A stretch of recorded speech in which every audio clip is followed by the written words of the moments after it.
নমস্কার, কেমন আছেন সবাই? আশা করছি সবাই ভালো আছেন। তো ফুল গাছ কে না ভালোবাসে বলুন? আর তার মধ্যে যদি গাছগুলোকে কেউ উপহার দেয় তাহলে তো আরও ভালো লাগে।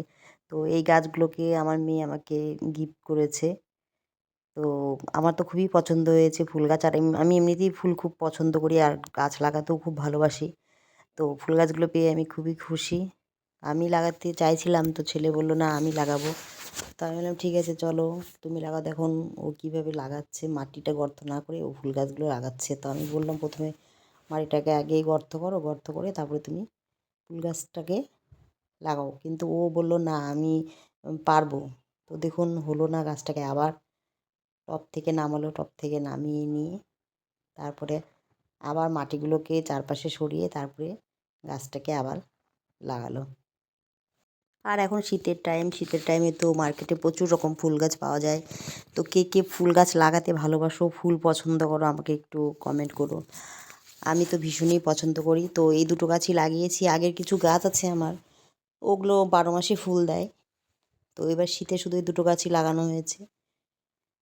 একটা গাছের আমি নামটা মনে পড়ছে চন্দ্রমল্লিকা, আর একটা যে কী গাছ, তো এই মুহূর্তে আমার নামটা মনে পড়ছে না।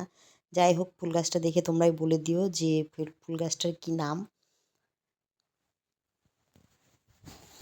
চন্দ্রমল্লিকা গাছটা আমাদের লাগানো হয়ে গেছে। তো এইবার যে গাছটা আমি বললাম যে নামটা মনে পড়ছে না, তোমরা একটু বলে দিও। তো সেই গাছটাই লাগাবো। তো চন্দ্রমল্লিকা গাছের মতোই মাটিটা আগেও টবের পুরো গর্ত করে নিল, গর্ত করে নিয়ে তারপরে পেপার থেকে খুলে গাছটাকে লাগিয়ে দিল। প্রথমে তো পেপারটা একটু খুলতে পারছিল না, ভয় ভয় পাচ্ছিল। আমি বললাম যে খুলে দাও, কিছু হবে না। তারপরে ও আস্তে আস্তে করে পেপারটাকে খুলে দিয়ে গাছটাকে লাগালো। দেখো গাছটা খুব সুন্দর, অপূর্ব সুন্দর কালার। তো আমি তো নামটা বলতে পারছি না, মেয়ে বললো আমাকে নামটা, তো আমি নামটা বলতে পারছি না। তো তোমরাই বলো যে এই গাছটার কী কী নাম, আর কার কার বাড়িতে এই গাছটা আছে, কে কে এবার শীতের মধ্যে লাগিয়েছো, আমাকে একটু কমেন্ট করো।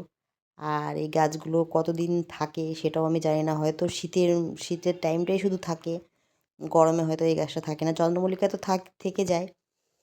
তো এই গাছটা হয়তো শুধু শীতের মধ্যেই থাকবে। অনেকগুলো কড়িও আছে গাছের মধ্যে, একটাই ফুল ফুটেছে। তো লাগানোর পরে সবগুলো ফুটবে, দেখতে তো আরও ভালো লাগবে। আর কালারটাও খুব মিষ্টি, এত সুন্দর কালার। আমি তো ভীষণই খুশি, আর ভীষণই খুশি আমি।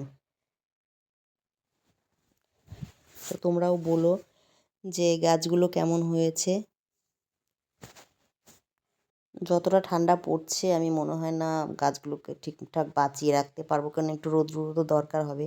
দেখি রৌদ্র উঠলে ঠিক। আমাদের গাছ লাগানো কমপ্লিট হয়ে গেল। দেখো গাছগুলো কি সুন্দর ফুল। এবার বলবে গাছগুলো কেমন হয়েছে।